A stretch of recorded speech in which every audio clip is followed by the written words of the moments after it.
And welcome back, everyone. This is the X Zone. I am Rob McConnell, coming to you from our broadcast center and studios in Hamilton, Ontario, Canada. If you'd like to find out about the programming we have available for you 24/7, 365 on the X Zone Broadcast Network, www.xzbn.net. And for the X Zone TV channel, it's www.simultv.com, and we're channel 21. My guest this hour, X Zone Nation, is a gentleman that I've had the pleasure of having on the show before. His name is Preston Dennett, and he has a fascinating new book out entitled The Healing Power of UFOs, 300 True Accounts of People Healed by Extraterrestrials. I guess it begs to ask the question, are ETs healing humans? Well, the answer, of course, is yes. In this landmark book, The Healing Power of UFOs, leading UFO researcher Preston Dennett presents a fascinating compilation of more than 300 cases of people who have been healed by extraterrestrials. Joining me now is Preston Dennett. And Preston, welcome back to the X Zone. Always great having you with us, my friend. Hey, thanks. Thanks very much for having me on. Yeah, Preston, tell our listeners a little bit about yourself and your experience within the UFO community. I've been researching about 35 years almost, since 1986 is when I got involved. Not voluntarily. I found out that my brother had seen a UFO. My sister-in-law, she had an encounter with gray ETs later. People at work, a lady had missing time. Another lady I worked with for years, her whole family saw a UFO. So it really hit home for me. It was not good news as far as I was concerned. I was very skeptical at the time, so it was a huge adjustment. And just never looked back since then. I couldn't believe it. Preston, you've written a number of books, including Aliens and UFOs, Bigfoot, Yeti, and Other Ape Men, California Ghosts, The Coronado Island UFO Incident, Extraterrestrial Visitations, Ghosts of Greater Los Angeles, The Healing Power of UFOs, and that's one we're talking about tonight, Human Levitation, Inside UFOs, Not From Here, Volume 1, 2, and 3, 1 in 40, The UFO Epidemic, Supernatural California, UFOs over Arizona, UFOs over California, UFOs over Colorado, UFOs over Nevada, UFOs over New Mexico, UFOs over New York, UFOs over Topanga Canyon, and Undersea UFO Base. Let me ask you, having been a researcher for so long and having dedicated a lot of your time to not only investigating the UFO phenomenon, but writing about it, why do you think that certain people have these encounters, these experiences, while other people don't? It's very hard to say. We do know it runs in families. There does seem to be absolutely a randomness to it. And by that I mean, like, you can be driving around late at night and just get, lucky or unlucky, depending on how you look at it. It's real hard to say. There are certainly hot spots, areas where it does seem to be more active. That could definitely be a factor. Whether you're out late at night, people who see UFOs are by and large outside. As far as abductions, I mean, it follows families. That's the only real pattern we know for sure. But it's not true for all encounters. I've talked to many people who have no history in their family. We're talking about your new book tonight, The Healing Power of UFOs, 300 True Accounts of People Healed by Extraterrestrials. How did you choose this for a topic, and why did you decide to write a book on it? I had run across this lady who had an experience where she had a cyst, had an experience, she was diagnosed with a cyst in her fallopian tubes. It's causing her a lot of pain, a lot of problems.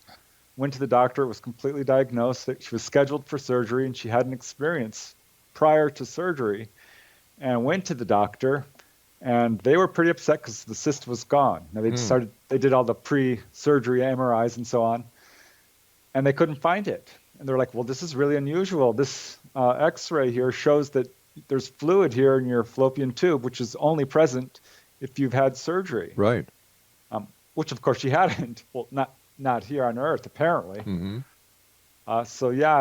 She was upset. The doctor was upset. She didn't want to say, what had happened to her for fear of, being carted away in a straitjacket, which, may sound facetious, but it really isn't. I've talked to people who've been put in mental institutions because they came forward with their encounters.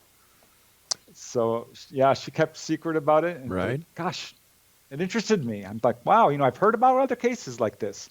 And when she told me this, I instantly thought of this police officer in Texas who had been struck by a beam of light and healed of a baby alligator bite on his finger, just by this beam of light. Boom, healed. Unreal. Now, in your book, you have more than 70 healings of injuries, more than 50 healings of colds, minor illnesses, and ailments, more than 120 healings of serious illnesses and chronic diseases, more than 40 healings of cancer, cases involving health upgrades, cases involving healings of animals and even plants, a study of the connection between UFO abductions and psychic healing, accounts in which people have been rescued by UFOs. Let me see, a study of miraculous cures from angels, NDEs, OBEs, lightning strikes, past life therapy, Native American ceremonial healings, and more. Evidence that our governments have obtained UFO healing technologies and are using them or it for themselves. Let's go to the beginning. All these different healings, how did you research them? Well, I was really shocked at how many there were. So that Yeah, I was guess. right. I mean, I initially found, and I've been researching this for many years, Mm-hmm. and thought it was quite rare at first. Thought, maybe 10 cases that I could think of at most, probably closer to 5. Right. But as I dug in there, I'm like, my gosh, Bud Hopkins has cases, David Jacobs, John Mack, Barbara Lamb. I mean, you can go down the whole list of researchers, Yvonne Smith, Edith Fiore. They all had cases. So I started to gather these cases, Mm-hmm. and I'm like, initially thinking I could write an article about it. And gosh, there was just way too many for that. Yeah, And your article is over 573 pages long. And I must tell you, it's a great book. It's one of these books that you pick up and you can't put the darn thing down very easily. But I must also say that there are some wonderful drawings in your book, and you sent us a couple that we're going to be putting on the screen. I believe it's a relative of yours that did these drawings. yeah, my sister-in-law. Fascinating. Those don't actually appear in the book, Right. though they are all actual illustrations representing UFO healings. She's worked with me from the very beginning, Wow. really. No, very well done. Very well done. Tell me about the more than 50 healings of colds, minor illnesses, and ailments. Can't we say that? It could be coincidence that they were healed. They're nothing major. So how do we actually know that, colds, minor illnesses, and ailments were actually cured by ETs? Due to, really, I think it's the large number of cases Mm-hmm. that is the best evidence that this is all taking place. But a good case comes from Leonard Stringfield, a respected researcher from Ohio, and he interviewed this young man from, I believe it was Florence, Kentucky, Right. who was suffering from a head cold, went out into his backyard and saw this sort of manta ray-shaped UFO hovering at a very low altitude in his backyard, sending down a beam of light, which started to play across the ground and come towards him. He realized he was about to be hit by this beam of light, Mm-hmm. so he turns to run, and this beam of light hits him. He said it was like being struck by a bucket of ice-cold water. Wow. And all these images filled his mind, equations, weird landscapes, things like this. And the beam retracted, and he fell to the ground, and then ran inside and called his mom. So following this experience, his head cold was gone. And there's a lot of cases like this. It's very strange because I'm not sure why, a UFO would bother to travel light years, I guess, to cure someone of their cold. Could it be that these people were in the right place at the right time, and somehow the ETs initiated contact with these people using this ray, and besides getting all the imagery that he did, and I believe others do at the same time, that whatever's in this beam also cured them. Listen, ponder that. I've got to take my break, Preston. And Exonation, if you'd like to find out more about our guest this hour, Preston Dennett, visit his website. All right, the website address is www.prestondennett.weebly.com. I'm Rob McConnell. This is the X Zone. Preston and I will return on the other side of this break talking about his new and fascinating book, The Healing Power of UFOs, 300 True Accounts of People Healed by Extraterrestrials. I'm Rob McConnell. We'll be back on the other side of this break. Whatever you do, don't go away.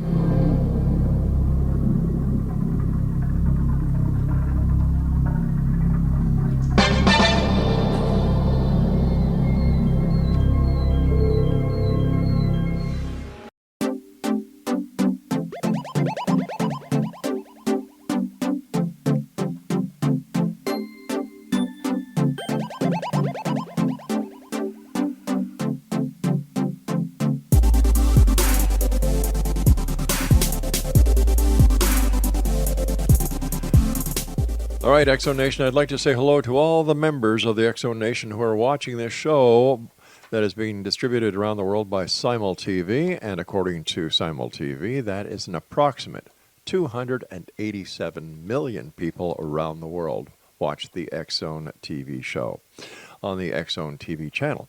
My guest this hour is Preston Dennett. He is the author of The Healing Power of UFOs, 300 True Accounts of People Healed by Extraterrestrials. His website is PRESTONDENNETT.weebly.com. Okay, so we talked about small things, common colds and so on. But what about the healings of the chronic diseases like cancer? This must be flooring the medical community when somebody is diagnosed with cancer, they get zapped by an extraterrestrial's healing ray, for lack of better words. And I didn't say that to be sarcastic, by the way. I just don't know what other words to use for it. How does medical community try to justify these cures? Well, often we see doctors being very confused, I would sometimes imagine, upset, and sometimes they'll attribute to a misdiagnosis, perhaps, or accuse the patient of having faked something, an injury or an illness. But by and large, they're pretty impressed when, because they have the X-rays, they have the MRIs to prove it. So let me just ask you this: how can they accuse a patient of faking something that was diagnosed by using an MRI or a CT scan? Are they just trying to make excuses because they can't say, I don't know? Exactly, yeah. It's not in good faith, I would say, because they know full well that something strange is going on here. Some patients are more forthcoming. Jim Schaefer, a gentleman from Winnipeg, he had a cancer healing, and his doctor already knew that he was going through ET encounters because he would go in there throughout the years with various, scars and injuries and cuts that he had sustained during the night, during a period of missing time, an apparent encounter. And he had developed a cyst on his neck, a cancerous cyst, which disappeared overnight. That is strange.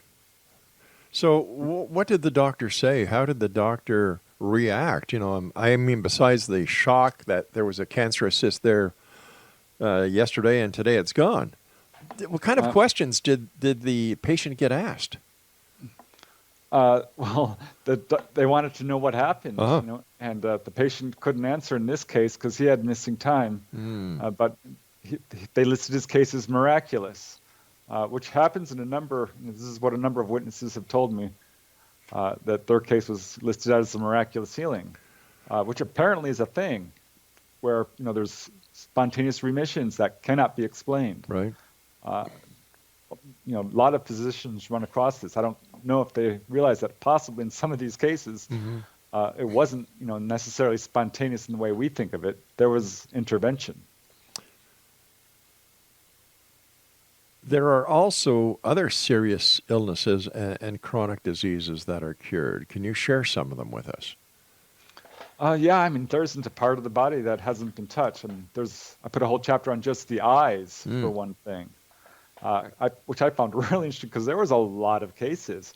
One lady I interviewed, she was suffering from glaucoma and went out camping in her backyard with her husband, who has a history of encounters, and woke up in the middle of the night lying on her stomach, couldn't really move, but there was this something in the tent with her. Mm-hmm. She could hear it talking over her. There was chattering very loud. She says, I don't know how else to describe it, but like a giant bug.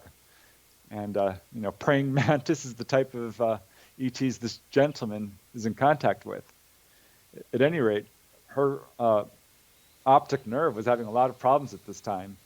And she felt an energy zap her in the back of the head very strongly, lost consciousness, woke up the next morning, and her vision was vastly improved, and went to the doctor, who couldn't believe it because her optic nerve was much thicker now, which can't really happen. It's a chronic condition. So you said that her husband had encounters with the praying mantis type of ET that has been reported. Is it just the praying mantis ETs that are working these miracles, or have other reports of other type of extraterrestrials been associated with these healings? Right. Praying mantis are definitely among the crowd of alien healers, but by far it's the Greys, or some variation of the Greys, who do most of the healing. I'm going to say about half the cases. There's human-looking, of course. A number of cases fall into that category. But there's also this sort of catch-all category of strange humanoids of really all sizes. One lady, she had these sort of short, darkish-skinned humanoids visit her. She was suffering from chronic renal failure, was praying for a healing, really to God and the angels, when these apparent ETs showed up and healed her of renal failure. And it was an unusual type of ET. I've never really, a lot of these are unique. Even all the way up to 8 foot, 9 foot tall humanoids. Wow. With all the research that you've done doing your many books over the years, based on your research and off the cuff, how many different species of extraterrestrials are there believed to be visiting this planet? Well, from my own research, I can tell you it's definitely more than just a few. Really? We got the Greys, and I think it's a mistake to lump them all into one category because they range from, let's face it, like 3 feet to 5 feet, 6 feet, and are described differently. Some describe them as being very robotic and emotionless, and others describe them as being very emotional, tall, slender. So you have a whole range there that's almost as wide as the human race itself. But then there's, of course, the Nordics and the praying mantis, the reptilians, and it's really hard to categorize beyond this. I'm going to say most of the cases I get are beyond those three main categories: Greys, praying mantis, and human-looking. But there's a good 25% of just an extraterrestrial parade of completely different entities and craft, for that matter. You rarely ever hear the same exact description of a craft. So how do you explain that? I don't know. I was just going to ask you that question. Well, it bothers me. We have our vehicles, which are vastly different, but we certainly can recognize similar models. Right. And to a certain extent, that is true to a certain extent with UFOs in terms of like triangular craft. But you get these weird shaped craft that are, it's not symmetrical. It's like a off-centered decahedron or something. And just these weird markings, and it just goes on, that becomes really difficult to, say this is a carrier craft or a mothership or what have you. We don't know. Have any of these people who have been healed been taken aboard the craft? Yes. There's 4 or 5 different ways people are healed, or areas, I guess, that can be visited in their bedroom, perhaps. Right. Driving down the road is another. Believe it or not, 10% of the cases, which is fairly numerous, like 30, take place in a hospital room. But a good portion of these cases do involve an onboard experience, particularly if it's cancer or a serious disease, that sort of thing. And do these visitations occur at nighttime or in the daytime or any time of day or night? Night is certainly common, but any time it can happen. There's really, I would say night is probably most common. I haven't really looked into that in terms of time of day. So I'll have to check back with you on that one. Sure. And when it comes to the age of the patient that is cured by the presence or the healing of the ETs, is there any specific age group, or is there any specific sex, whether male or female or transgender, that are healed more than others? I find all different age groups. Right. There was no real pattern in terms Nothing, of eh? the people being healed. It was very young children in Mm-hmm. some cases. In one case, actually, before birth, prenatally, a pregnant woman was visited and told by the ET that they were healing her baby in utero. Wow. And little tiny babies, young kids, middle-aged people, and I've got cases of people who are like in their a 67-year-old Wow. lady cured of jaundice, a 73-year-old man cured of prostate problems. So any age. How about a person's race or religious affiliation? Does that come into play? Not that I could find. Wow. I've got cases from every continent pretty much. I mean, New Zealand, Australia, Africa, all across Europe. The leading producers are the United States, Canada, England, Russia, Mm-hmm. and interestingly, Puerto Rico, which is pretty small. Yeah. But yeah, it's right there in the top 10. It has an extraordinary amount of activity. I did find one pattern. All right. We're going to share that pattern with you on the other side of this commercial break with the news. Exonation, our guest this hour is our good friend Preston Dennett. His website is www.prestondennett.weebly.com. And we'll both be back on the other side of this break with the news as we continue here in the X Zone from our broadcast center and studios in Hamilton, Ontario, Canada. Don't go away.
Exonation, Preston Dennett is our guest this hour. He's the author of The Healing Power of UFOs, 300 True Accounts of People Healed by Extraterrestrials.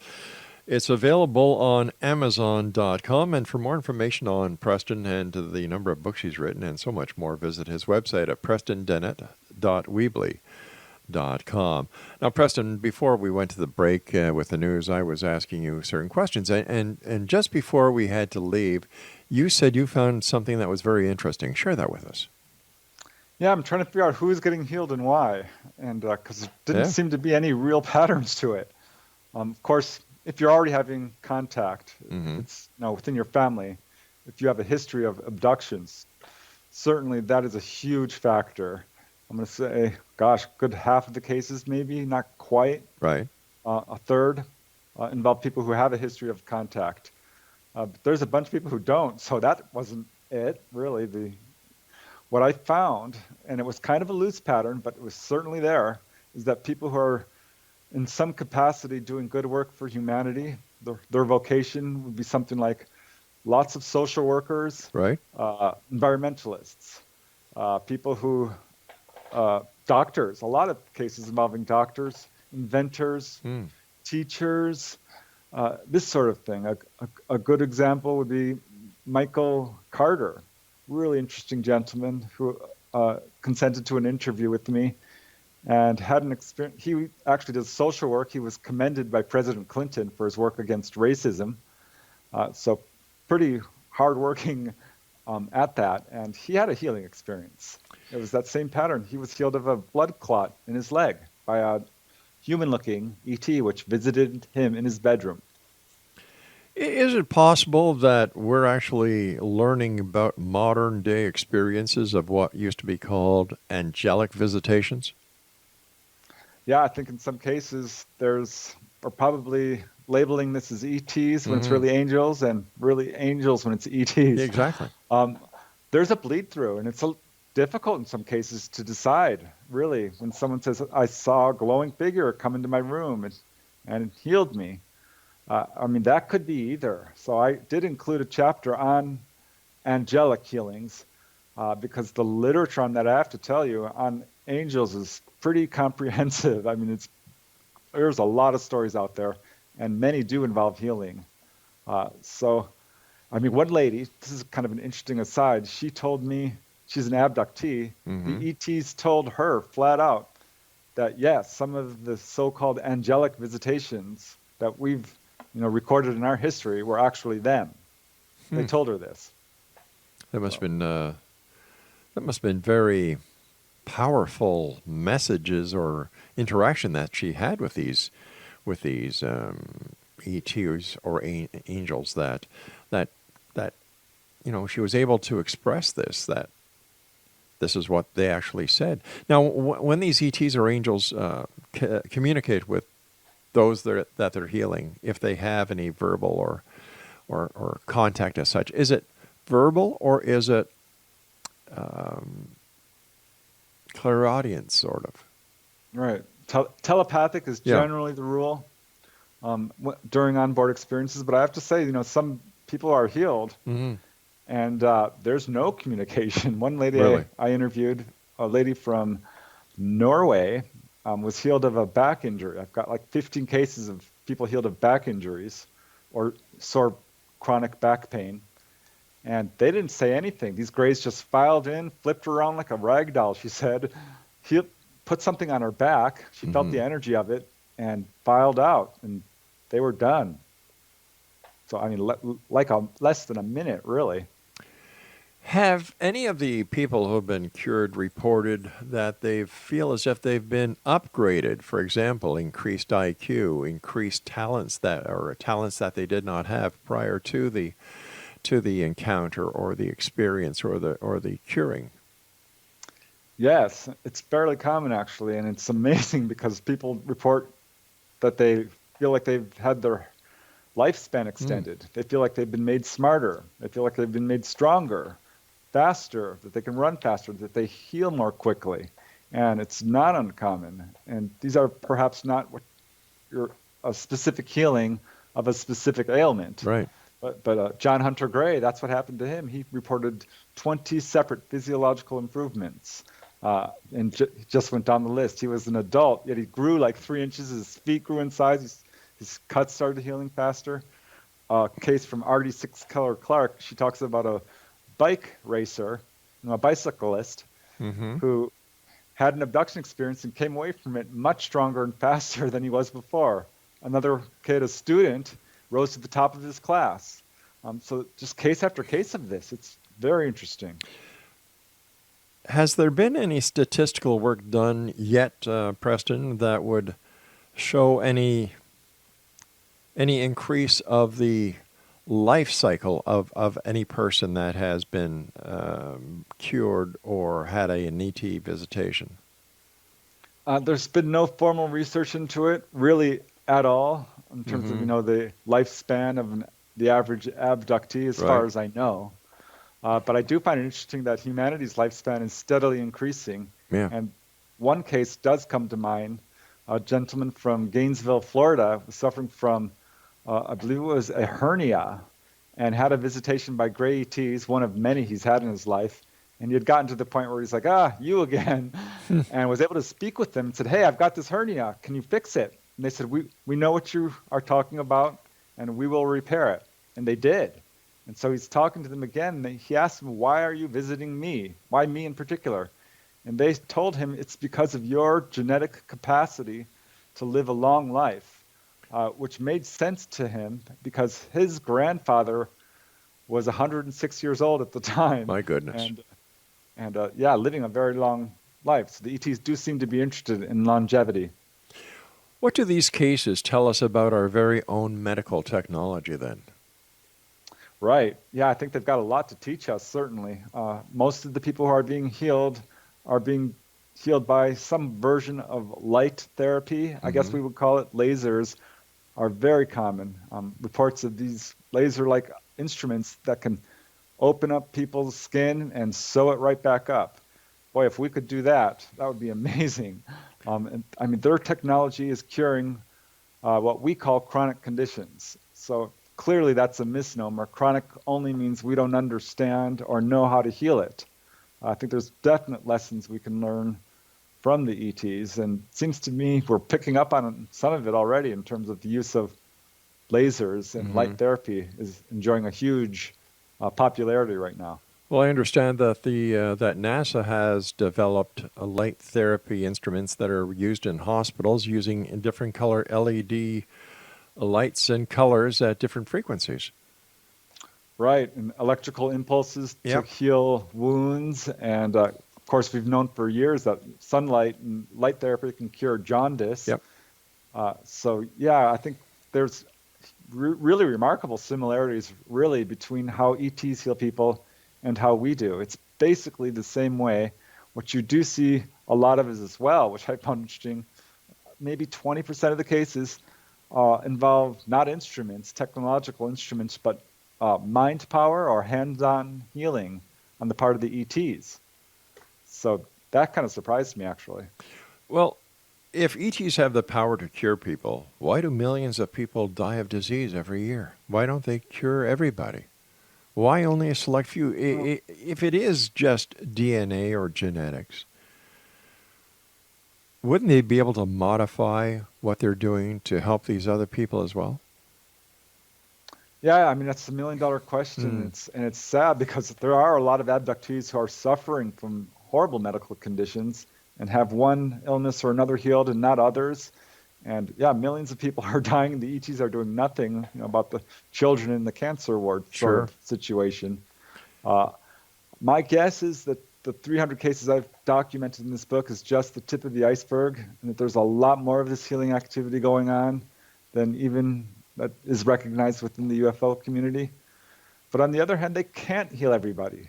To do so would cause an enormous number of problems. We would have overpopulation. Yeah. And if, say, imagine they gave us this technology, that would be nice, right? I think so. Well, we have a tendency to abuse technology in our society, and it could very well cause divisions between like gets to use this technology.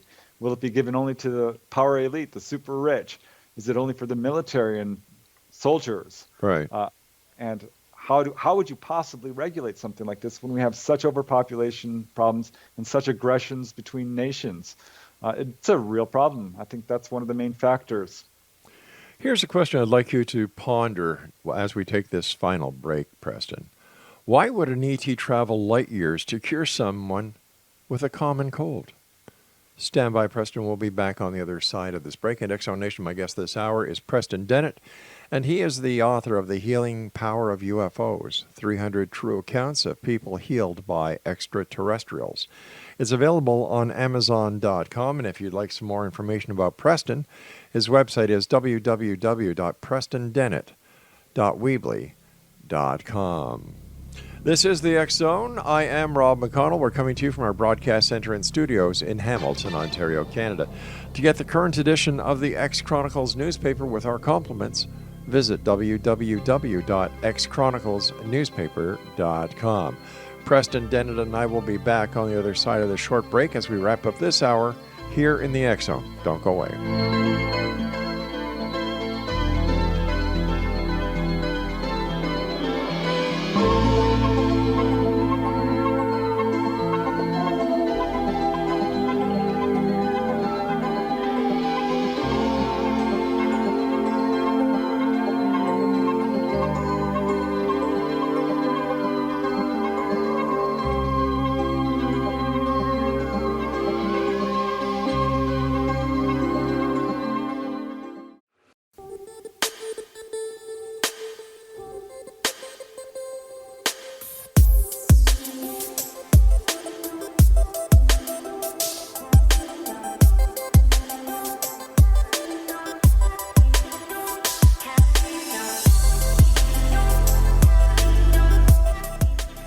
Welcome back, everyone. Our guest this hour is Preston Dennett. He is the author of, well, many, many books, but we're talking about his latest book, The Healing Power of UFOs, 300 True Accounts of People Healed by Extraterrestrials. It's available on Amazon.com. And for more information on Preston, visit his website, prestondennett.weebly.com. Preston, always great talking to you. Congratulations on yet another book. But before we went to the break, I asked you a question, and I gave you a couple of minutes to think of the answer. Why would an ET travel light years to cure someone of the common cold? Yeah, I think in some cases it's just a random flyby. Other cases, I think they have a vested interest in the health of their of the abductee.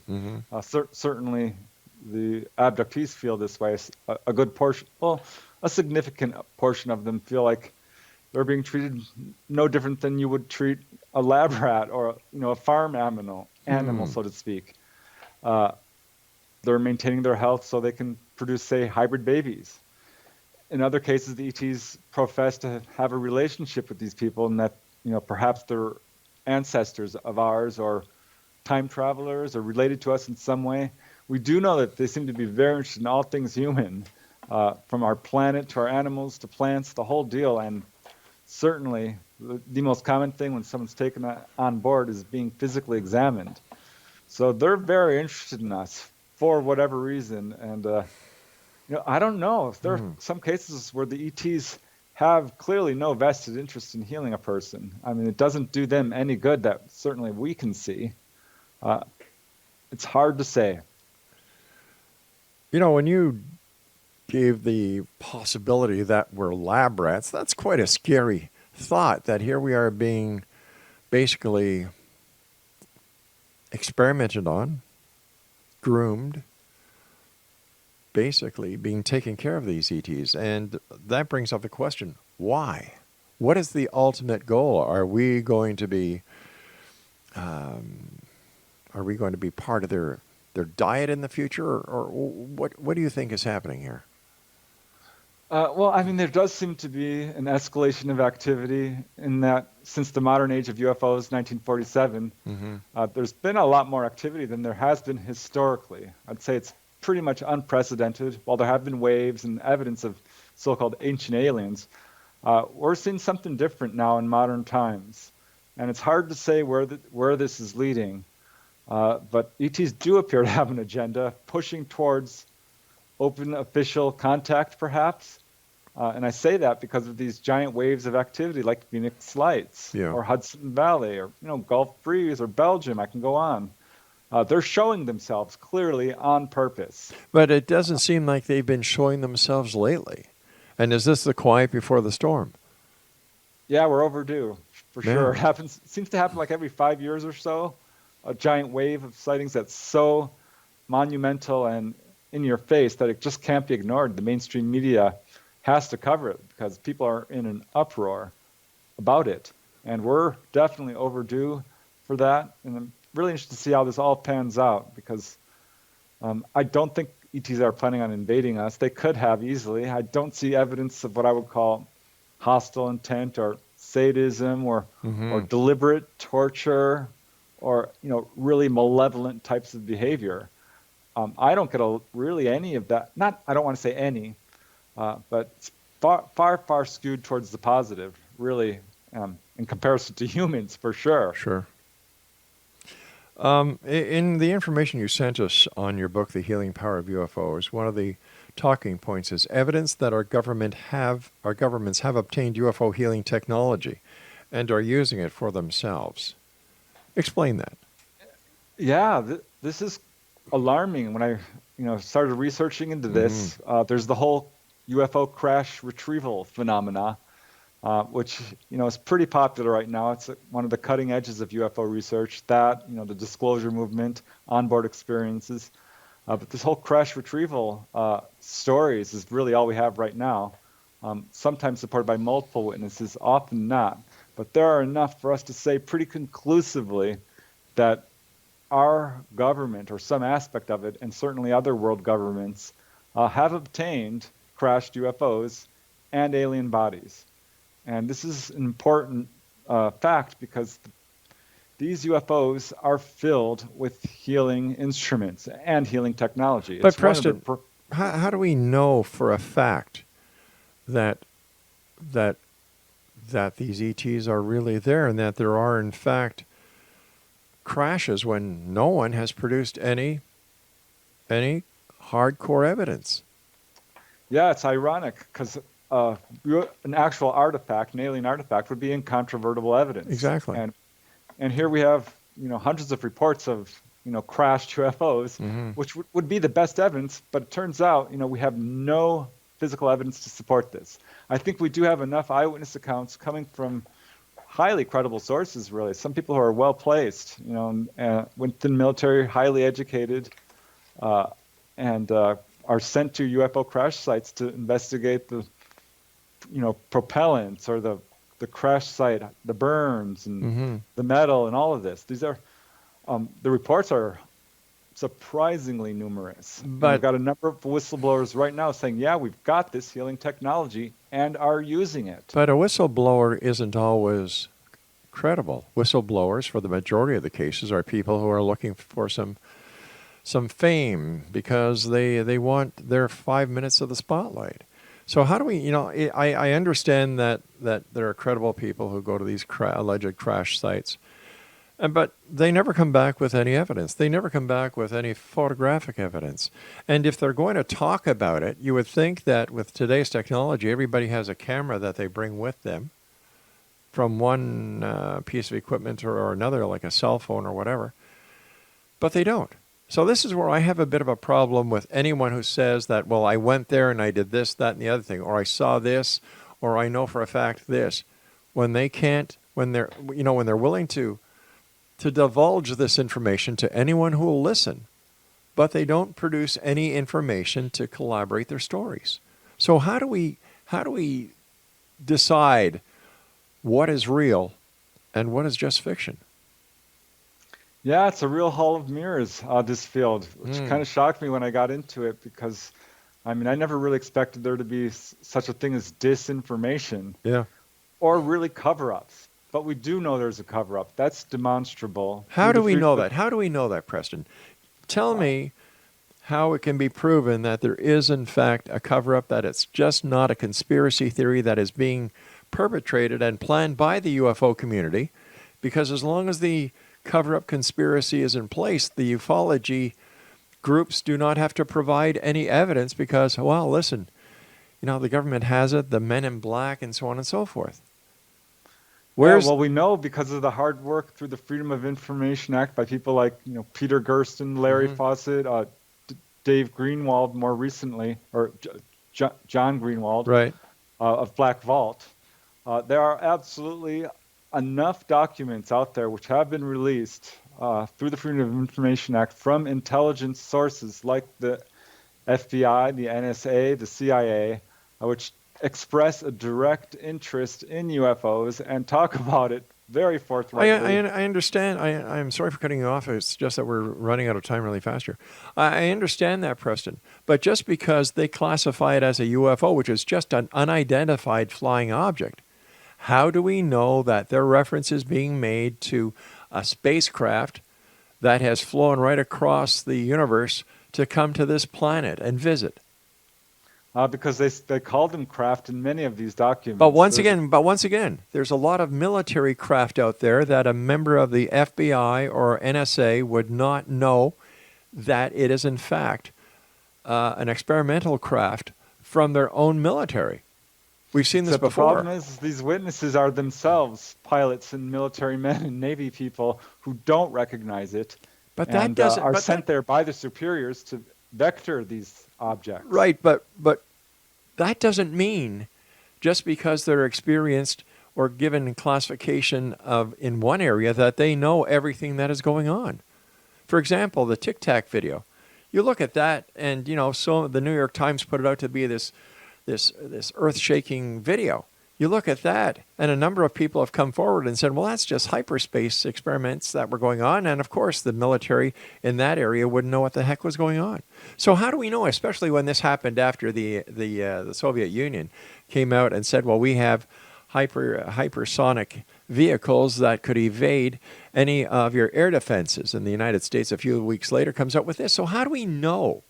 Like, how would an FBI agent know what a real UFO is compared to a military aircraft or a military craft?